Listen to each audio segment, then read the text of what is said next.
Hey everyone, this is Derrick Broze with the Conscious Resistance Network, and today is Thursday, January 10th, 2019, and we've got some important information to discuss. First off, I want to remind you guys to bookmark theconsciousresistance.com.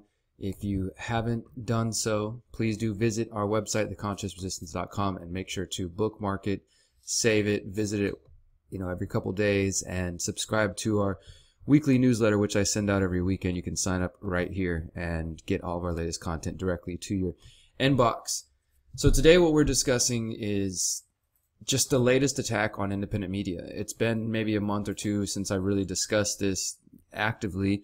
We all are very well aware of the purges that took place on social media, Facebook and YouTube and Twitter and elsewhere, to the anti-media, to the Free Thought Project, Press for Truth, Cop Block, and a lot of big pages that lost millions and millions of followers, while other pages have been shadow banned and throttled and things like that.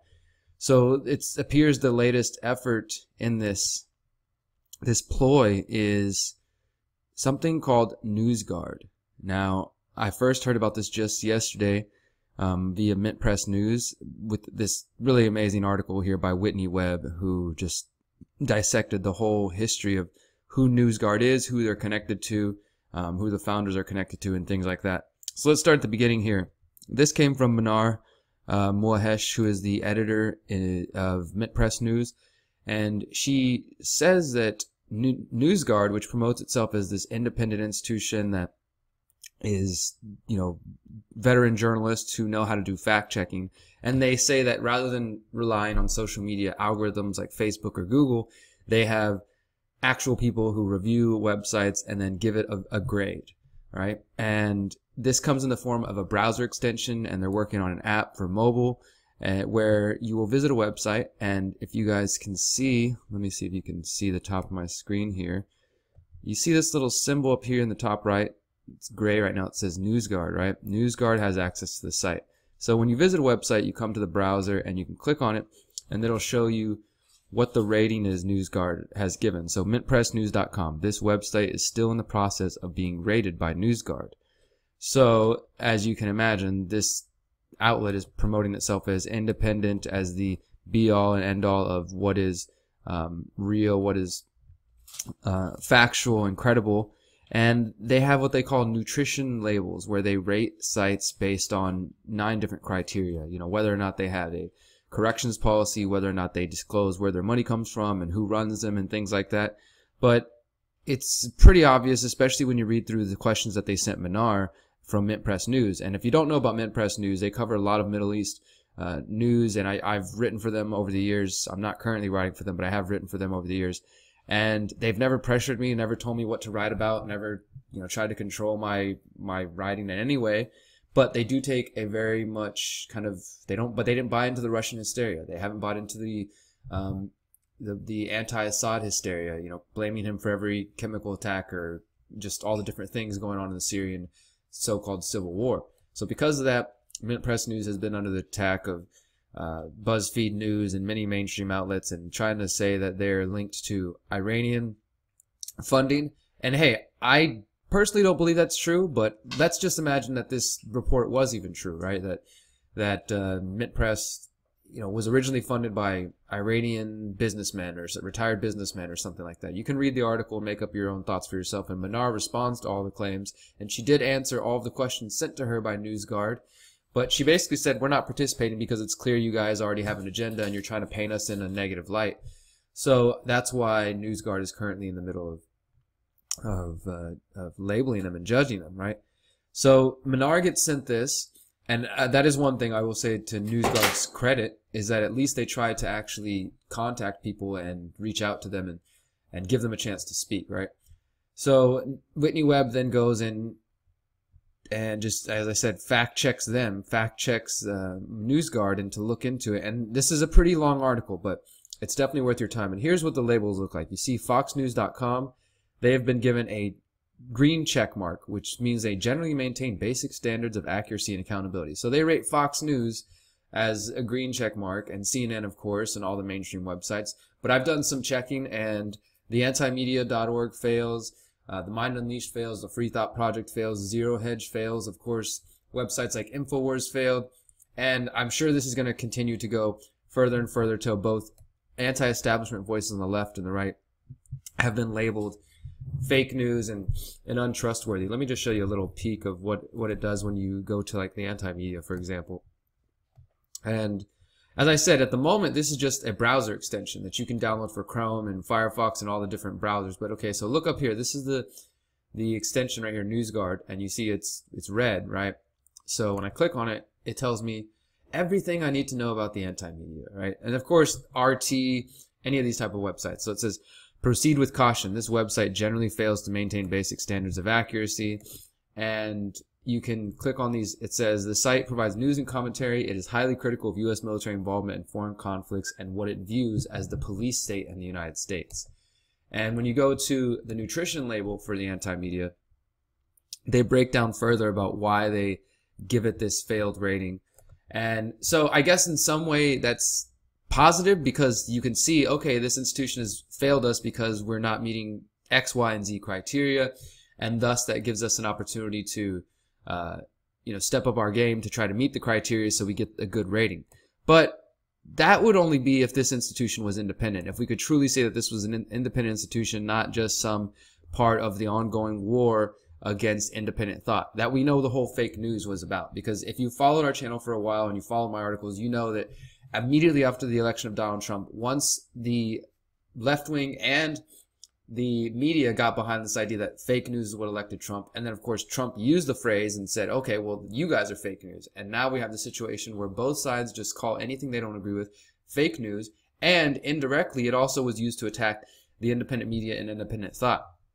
This is just the latest line in that defense. And that first started out, the first attack on independent media was those lists that were circulating by a Harvard professor labeling unworthy or uncredible sites. And then there was the Proper Not list that was promoting fake news again, and they labeled all the independent media sites, every single site that I'm associated with, as fake news, or at least not trustworthy. And then back in May, Facebook partnered with the Atlantic Council, which we all know is heavily tied to the Western military industrial complex. And then by October, apparently under the direction of the Atlantic Council, they purged people from Facebook. And now this is the next step, where if they can remove you off social media, that's fine. But they want to make sure that when they go to when they go to your websites, that they can tell people that you're not trustworthy, and they can discourage them from actually even looking at your sites. Here's the little nutrition label for the anti-media. So, proceed with caution. This website generally fails to maintain basic standards of accuracy and accountability. So we say we fail because we repeatedly publish false content. We do not gather and present information responsibility. We do not regularly correct or clarify errors. We do not handle the difference between news and opinion responsibly. And we do not avoid deceptive headlines. They say that we do not provide names of content creators along with either contact or biographical information.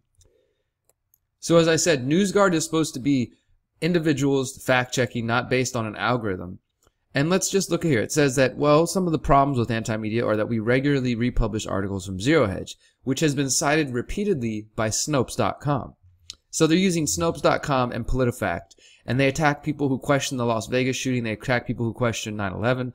People who question vaccines, who question fluoride, who question anything that's out of the main is going to be deemed as uncredible.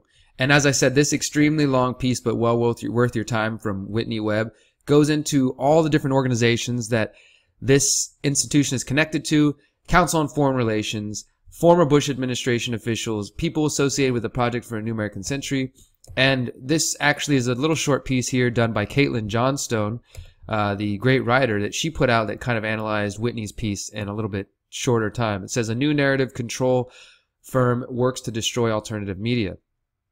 And she takes some of the highlights. Here are the highlights that I want to share with you guys that she said. Okay, so first, number one, the company has created a service called BrandGuard, which they build as a brand safety tool aimed at helping advertisers keep their brands off of unreliable news and information sites while giving them assurance that they need to support thousands of green-rated, Newsguard-approved news and information sites. So if you're a small website out there, like say Anti-Media or Zero Hedge or any of the alternative media sites out there, and you're trying to get advertising to pay for your team and pay for your writers and pay your bills, they are going to create BrandGuard. So now advertisers can look and see Has the websites you're thinking of advertising on, have they been pre-approved and marketed as safe and reliable?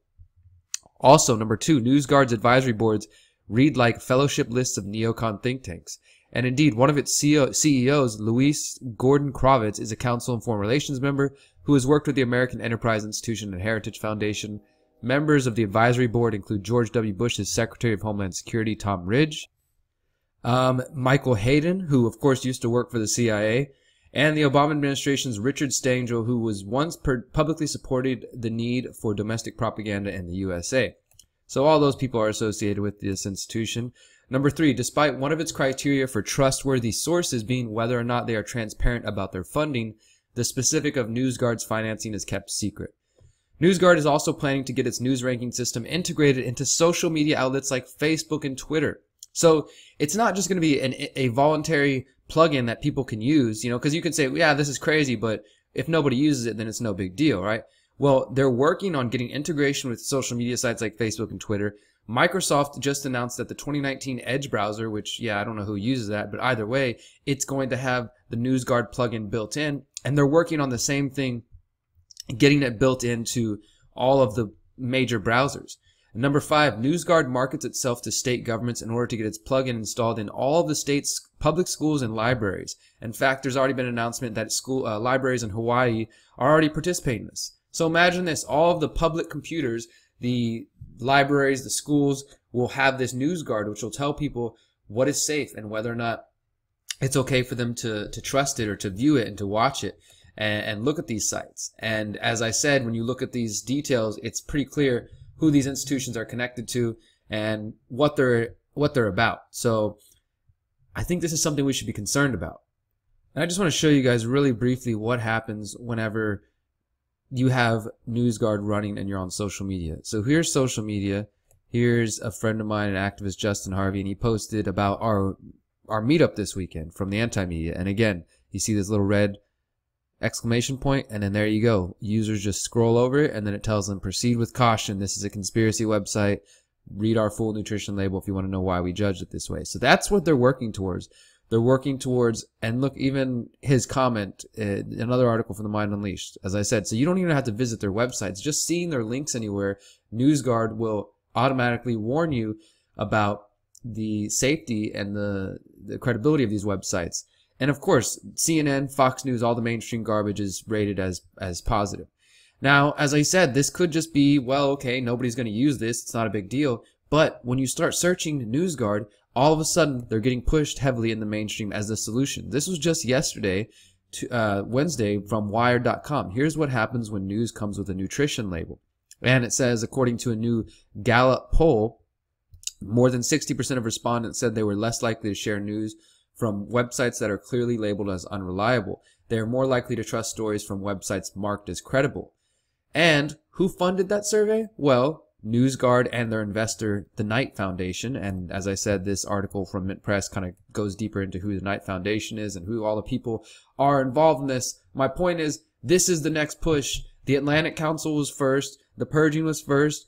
Demonetization, deplatforming, and now they're coming with their nutrition labels for news, so they can officially have this on all computers, all state-run computers, public computers, so the youth growing up can see and be told what is real, what is fake. And it's just another attack on the independent media, which to me is why it's even more important that this weekend, just 2 days from now, January 12th, we are uniting for common ground for the United for Common Ground Summit. Activists and journalists are visiting Houston, Texas, where I'm at. We've got about 30 people attending in person, another 30 people participating online. Ben Swan, Abby Martin, Lee Camp, the Anti-Media, the Free Thought Project, Mint Press News. So many different independent and alternative media websites are coming together, and activists, to try to think of solutions. So I feel like being aware of Newsguard couldn't have come at a more perfect time, because we're going to meet this weekend in Houston, and we're going to try to figure out what the solutions are to that. So yeah, we won't give up, but we're definitely going to need your support. And please spread this information. Let people know that these labels, these nutrition labels that are now being pushed, that the people behind them are full of it, and that they're connected to the same people that want to keep them in the dark and keep them from realizing what's going on in the world around them and keep them enslaved in mental and physical chains. So that's all I got for today. Thank you guys so much for supporting and continuing to watch our channels and bookmark theconsciousresistance.com. I hope you enjoy your day. Until next time, remember, you are powerful, you are beautiful, and you are free. Peace.